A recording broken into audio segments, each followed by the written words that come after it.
செவரட் காரை தயவு செஞ்சு செகண்டாக வாங்காதீங்க. செவரட் காரில் நிறைய ப்ராப்ளம்ஸ் இருக்குது. வண்டியை ஸ்டார்ட் பண்ணுறேன். ஸ்டார்ட் பண்ணுறதுக்கே திணறுது, ரொம்ப லேட்டாக தான் ஸ்டார்ட் ஆகுது. ஆஃப் ஆகிடுச்சு. இந்த வண்டியை ஸ்கேன் பண்ணால் ஏகப்பட்ட எரர் கோட் இருக்குது. Idle speed control, motor position sensor, சர்க்யூட்டில் voltage, cam shaft position sensor, idle speed control, throttle position, idle speed control, map. So இவ்வளோ எரர் கோட் இருக்குது. வண்டியை ஸ்டார்ட் பண்ணுறேன். ஸ்டார்ட் பண்ணுறதுக்கே திணறுது. இப்படி தான் இருக்குமா சார் வண்டி? அப்போ எப்படி தான் ஓட்டு வந்தீங்க இவ்வளோ தூரம்? கப்பல் பிடிங்கிட்டு வர நிற்கும். அப்படிங்களா? வண்டி ஆஃப் ஆகிடுச்சு. அப்படி லைட்டாக ஸ்டார்ட் ஆகி உடனே ஆஃப் ஆகிடுது. கஸ்டமர் என்ன சொல்கிறாருன்னா, ஒரு கப்ளரை டிஸ்கனெக்ட் பண்ணி விட்டால் ஸ்டார்ட் ஆகுதுங்கிறாரு. அது எந்த கப்ளர்னு பார்த்துலாம். த்ராட்டல் பாடியோட கப்ளரை டிஸ்கனெக்ட் பண்ணி ரன் பண்ணுறாரு. இப்போ ஐடி நிற்குதுங்களா? ஸ்டார்ட் பண்ணுங்கள். இப்போ அப்படி தான் இருக்குது. ஆனால் நிற்குதுங்கிறாரு. ஆக்சிடென்ட் மிதிச்சு பண்ணுங்கள். ஆக்சிடென்ட் மிதிச்சு கொஞ்சம் ஐடியில் நிற்க வைக்க பாருங்கள். இதை கட்டணும் அப்படி தான் இருக்குது. ஆனால் ஆக்சிடென்ட் மிதிச்சு கொஞ்சம் நிறுத்துதுங்கிறாரு. ஆக்சிடென்ட் மிதிக்கிட்டோம்.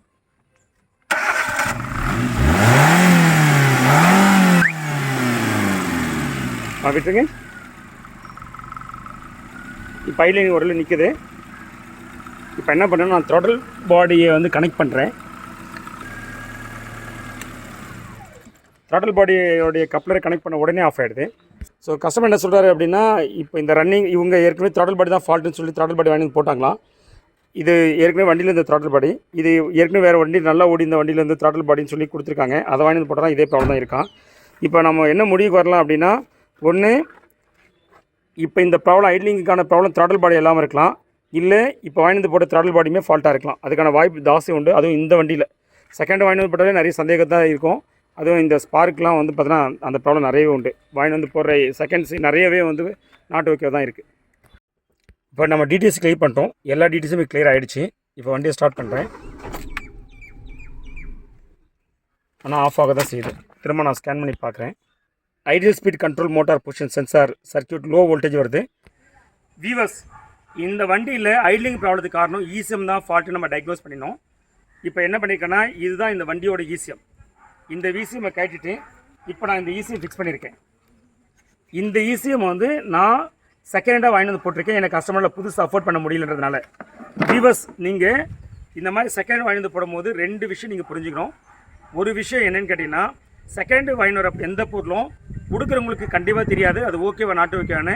தேர் அண்ட் அசம்ஷன் ஓகேவா தான் இருக்கும், அந்த வண்டியிலேருந்து நான் பிரித்தேன் அப்படின்னு சொல்லி கொடுப்பாங்க. சரியா? ஸோ நம்ம இதில் போட்டு பார்க்குற வரைக்கும் நமக்குமே தெரியாது ஓகேவா நாட்டு ஓகேவானு. இது ஒன்று. ரெண்டாவது, இந்த செவரேட்டில் ஒரு மிகப்பெரிய பிரச்சனை. மற்ற வண்டியில் நீங்கள் செகண்ட் வாங்கி வரதுலேயே வந்து ஓகேவா நாட்டு ஓகேவாங்கிறதுல டவுட் இருக்கும். ஆனால் இந்த செவரேட் பிராண்டு காருக்கு எதுக்கு வாங்கியிருந்தாலுமே மோஸ்ட் ஆஃப் டைம்ஸ் டவுட், மிகப்பெரிய டவுட் இருக்குது. அது நிறைய டைம் ரிஜெக்ஷன் வருது. சரிங்களா? இப்போ நம்ம இதை வாங்கி வந்து போட்டுருக்கோம் இல்லையா, இது ஓகே ஆகிடுச்சா இல்லை நாட்டு ஓகே ஆகிடுச்சா? இப்போது நமக்கு இந்த மாதிரி செவரேட் பிராண்டு டீல் பண்ணுறது ரொம்ப தலைவலியான விஷயம்னு கேட்டிங்கன்னா, நம்ம வந்து ஈஸியாக ஃபால்ட்டுன்னு டயக்னோஸ் பண்ணியிருப்போம். நம்ம வேறு ஒன்று வாங்கி வந்து போடுவோம். வாங்கி வந்து போட்டதுக்கப்புறம் கம்ப்ளைண்ட் அப்படியே இருக்கும், இல்லை வேறு டிஃப்ரெண்ட் கம்ப்ளைண்ட்டாக இருக்கும்.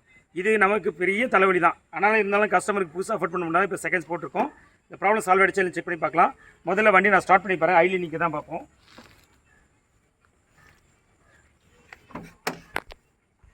நான் வண்டியை ஸ்டார்ட் பண்ணுறேன்.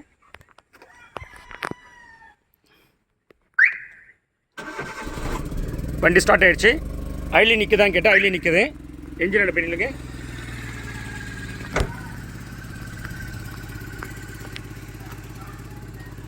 வண்டி ஐட்லிங் வந்து நல்லா இருக்குது.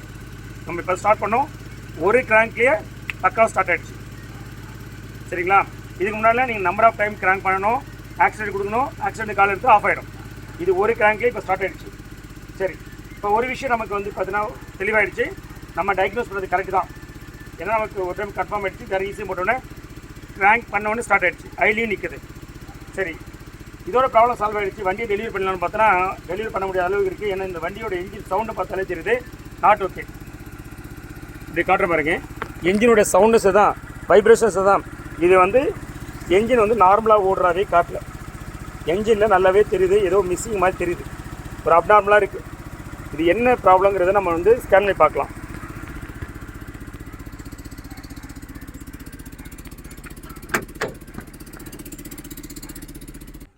வீவர்ஸ், இதில் ignition coil 2 control circuit fault வருது. அப்போ என்ன அர்த்தம்னா, இப்போ நம்ம வாங்கிட்டு வந்த ECM வந்து நாட் ஓகே. சரியா? ஸோ ஞாபகம் வச்சுக்க வீவர்ஸ், நீங்கள் ஒரு செகண்ட்லேருந்து வாங்கிட்டு வரீங்கன்றதுனாலேயே அந்த ECM சரியாக இருக்கணும்னு அவசியம் கிடையாது. சரியா? இன்னுமே நான் ஒரு ஸ்டெப் சொல்கிறேன். நீங்கள் புது ECM வாங்குறதுனாலே கூட அதுவுமே கரெக்டாக தான் இருந்தே ஆகணும் அவசியம் கிடையாது. பட் 99.9999% வேணால் அக்யூரேசி சொல்லலாம். நீங்கள் அதுலேயுமே டிஃபெக்ட் இருக்கும். உங்களை எத்தனை பேர் தெரிஞ்சிடல, 100 ppm அப்படின்னு சொல்லிட்டு சில டார்கெட் செட் பண்ணி ஓஎம்லாம் ஒர்க் பண்ணிகிட்ருக்காங்க. 100, 50 அவங்கவுங்களுக்கு டார்கெட் வச்சு பண்ணிகிட்ருக்காங்க. அது என்ன அர்த்தம்னா, 100 ppmனா நான் என்ன சொல்லிடுறேன், 100 ppmனா நீங்கள் 10 லட்சம் பார்ட் ப்ரொடியூஸ் பண்ணுற இடத்துல 100 பார்ட்ஸ் வரைக்கும் ரிஜெக்ஷன் வரலான்னு அதனோட அர்த்தம். சரிங்களா? அப்படின்னா என்ன அர்த்தம், ஓஎம்னா எல்லாமே கரெக்டாக இருக்கணும் அவசியம் இல்லை. அப்போ 10 லட்சம் பார்ட்டில் 100 பார்ட் இருக்கிறதுக்கு வாய்ப்பு இருக்குது. டார்கெட்டே அவங்க வச்சுருக்காங்கன்னா அதோட அதிகமாக இருக்குன்னு தான் அர்த்தம். அதனால் நீங்கள் புதுசு வாங்கிட்டு வந்தனாலே அதுவும் சரியாக இருக்கணும் அவசியம் கிடையாது. இதை நான் உங்களை பயமுறுத்துக்காக கன்ஃபியூஸ் பண்ணுறதே சொல்ல வரல. இதெல்லாம் டெக்னிக்கல் ஃபேக்ட். சரிங்களா? ஸோ அப்படின்னா புதுசு வாங்கிட்டு வந்தாலே இந்த பிரச்சனைனா செகண்ட்ஸ் எப்படிலாம் இருக்கும் பார்த்துங்க. சரியா? ஸோ செகண்ட்ஸில் இது டிஃபெக்ட். அதனால் நீங்கள் எந்த ECM எது வாங்கினாலும் கூட இந்த ரிஸ்க் ஃபேக்ட்லாம் இருக்குதுன்னு தெரிஞ்சு வாங்க. சரியா? வீவர்ஸ், ஒரு வழியாக இந்த இக்னிஷன் காயில் 2 ப்ராப்ளத்தையும் சால்வ் பண்ணியாச்சு. அந்த சர்க்யூட் ப்ராப்ளத்தை சால்வ் பண்ணிவிட்டு பாருங்க, இதுதான் இப்போ நம்ம வாங்கிட்டு வந்து போட்டது. சரியா? இதில் இக்னிஷன் காயில் 2 சர்க்யூட் ப்ராப்ளம் இருந்துச்சு. இப்போ அதை சால்வ் பண்ணியாச்சு. சால்வ் பண்ணிட்டு இந்த வண்டியோட ப்ராப்ளத்தை கம்ப்ளீட்டாக சால்வ் பண்ணியாச்சு. ஐட்லிங்கும் பக்காவாக நிற்கிறீங்க பாருங்கள். நம்ம யாரும் நம்ம ஆக்சிடென்ட்டே கொடுக்கல. ஐட்லிங் பக்காவாக இருக்குது. இங்கே பாருங்கள், ஐட்லிங் RPM செக் பண்ணி பாருங்கள் எவ்வளோ RPM இருக்குன்னு. இப்போ பாருங்கள் வியூவர்ஸ், இப்போ இந்த என்ஜினோட ஸ்பீடு வந்து பார்த்தீங்கன்னா RPM வந்து ஐட்லிங் பக்காவாக நிற்குது. கொஞ்சம் ஃப்ளக்சுவேஷன் இருக்குது, அதெல்லாம் வரதான் செய்யும். இந்த ஃப்ளக்சுவேஷன் எதனால் வருது அப்படின்னு பார்த்தீங்கன்னா, இங்கே பாருங்கள், இந்த வண்டி புது வண்டி கிடையாது. இந்த வண்டியில் இருக்கிறது பார்ட்ஸ் எத்தனையுமே செவரோட் பார்ட்டே கிடையாது. செவரோட் பார்ட் இருந்தாலுமே ஏஜ் ஆனதுனாலையும் இவ்வளோ கிலோமீட்டர் ஓடுனாலையுமே உங்களுக்கு வந்து அந்த பார்ட்ஸோட பெர்ஃபார்மன்ஸ் குறைஞ்சிருக்கும். அதனாலேயே ஐட்லிங் RPM ஏறி இறங்க தான் செய்யும் மைல்டாக. ஆனால் இப்போ இருக்கிற காரில் இருக்கிறது எத்தனை பார்ட்ஸுமே செவரோட் பிராண்டே கிடையாது. எல்லாமே second and third level quality parts. அதனால் இதுக்கு மேலே ஐட்லிங் RPMலாம் வர்றதுங்கிறது உங்களுக்கு லக் இருந்தால் தான். மற்றபடி இந்த அளவு அச்சீவ் பண்ணுறது பெரிய சாதனையாக இருக்குது இந்த வண்டியெலாம். இப்போ இந்த ஐட்லிங் RPM எப்படி இருக்கு, 732 RPM நிற்குது பாருங்கள். முன்னாடி இந்த ஐட்லிங் RPM நிற்கவே நிற்காது. ஆக்சிடென்ட் கொடுத்துட்டே இருக்கணும். கொடுத்தா கூட அந்த ஆக்சிடென்ட் கால் எடுத்தால் உடனே ஆஃப் ஆகிடும். அவ்வளோ மோசமாக இருக்கும். இங்கே பாருங்கள், இப்போ அதே மாதிரி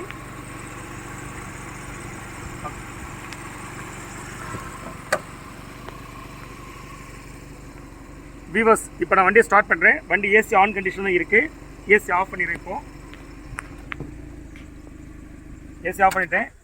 ஆஃப் பண்ணிட்டு இப்போ ஸ்டார்ட் பண்ண பாருங்கள். ஒரே இதில் ஸ்டார்ட் ஆகிடுச்சு. ஓகே வீவர்ஸ், இன்னும் நம்ம சேனல் நீங்கள் சப்ஸ்கிரைப் பண்ணாமல் இருந்தால் please subscribe and then bell button எடுத்து, ஸோ தட் நான் போகிற வீடியோ உங்களுக்கு அப்டேட் வரும். சரிங்களா? வீவர்ஸ், இன்னொரு விஷயம் நான் சொல்கிறேன்.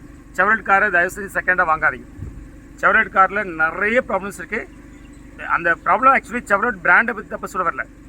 இதுக்கு ஒரிஜினல் பார்ட்ஸ் கிடைக்காதனால ப்ராப்ளம் ஆட் ஆகி வந்து பார்த்தீங்கன்னா ப்ராப்ளத்தை ரிசால்வ் பண்ண முடியாத அளவுக்கு தலைவலி இருக்குது. அதனால் செகண்ட் கார் வாங்குறீங்கன்னா தயவு செஞ்சு வாங்காதீங்க. இதுதான் என்னுடைய வந்து பார்த்தீங்கன்னா உங்களுக்கான இன்புட். சரிங்களா? ஸோ இந்த வண்டியை இந்த வண்டி நம்ம ரெடி பண்ணியாச்சு. சரியா? ஆனால் ஒவ்வொரு வண்டி ரெடி பண்ணுறதுக்குள்ளே வந்து ரொம்ப கஷ்டப்பட வேண்டியது இருக்குது. ஏன்னா ஒரிஜினல் பார்ட்ஸ் கிடைக்கக்கூடிய பார்ட்ஸில் வச்சுட்டு ஒரு பெர்மிடேஷன் காம்பினேஷன் மாதிரி இது இருக்குது. அதுக்கு எதை போட்டு நம்ம காலிப்ரேட் பண்ணி எதை போட்டு நம்ம லைனிங் பண்ணி எதை போட்டு வந்து பார்த்தீங்கன்னா மேட்ச் பண்ணி கொண்டு வரணுங்கிறதுலாம் வந்து பார்த்தீங்கன்னா ரொம்ப சிரமப்பட்டு தான் கொண்டு வரும். சரியா? ஸோ அதே மாதிரி பார்ட்ஸ் ஒரு பார்ட்டு தான் போச்சு, ஒன்று மாற்றினா சரியானங்க மாதிரிலாம் இல்லை. 2-3 மாற்றி தான் சரி பண்ணி கொண்டு வர வேண்டியதாக இருக்குது. அஃப்கோர்ஸ் இந்த வண்டியில் வந்து ஈஸியாக மட்டும் தான் நம்ம மாற்றணும். சரியா? இப்போ ஏசி போட்டால் நல்லா வரும். இங்கே பாருங்கள், இப்போ ஏசி ஆன் பண்ணிட்டு ஏசி போட்டாலுமே ஐட்லிங் RPM நல்லாவே ஓடுது. ஏசி சில்னஸுமே நல்லா தான் இருக்குது. ஸோ இந்த வண்டியோட ப்ராப்ளம் சால்வ் பண்ணியாச்சு. இந்த வண்டியை நம்ம கஸ்டமர் டெலிவரி பண்ணிடலாம். சரிங்களா? ஸோ ஸ்பார்க் வச்சுருக்க பிடி யார் இருந்தாலும் சொல்கிறேன், இந்த வண்டியை கொண்டு வந்தீங்கன்னா தயவு செஞ்சு டைம் ஜாஸ்தியாக கொடுக்க வேண்டியிருக்கும். அதே மாதிரி ஒரு பார்ட்ஸ் தான் இதில் சேஞ்ச் பண்ண வேண்டியிருக்கும். அப்படின்லாம் எதுவும் கேரண்டி கொடுக்க முடியாது. டைமும் ஜாஸ்தியாக தேவைப்படும். ஸோ போதுமான இன்ஃபர்மேஷன் சொல்கிறேன். ஏன் இதனால் டைம் அதிகமாக தேவைப்படுது, ஏன் ஒரு பார்ட்ஸ் மேலே தேவைப்படுது, அதிகமாக நம்ம 2 பார்ட்ஸ்லாம் மாற்ற வேண்டியது இருக்குங்கிறது சொல்லிட்டேன். ஸோ அதனால் செகண்ட் கார் வாங்குறோம் பார்த்து வாங்க. சரியா? Thanks first. Thank you very much. பாய்.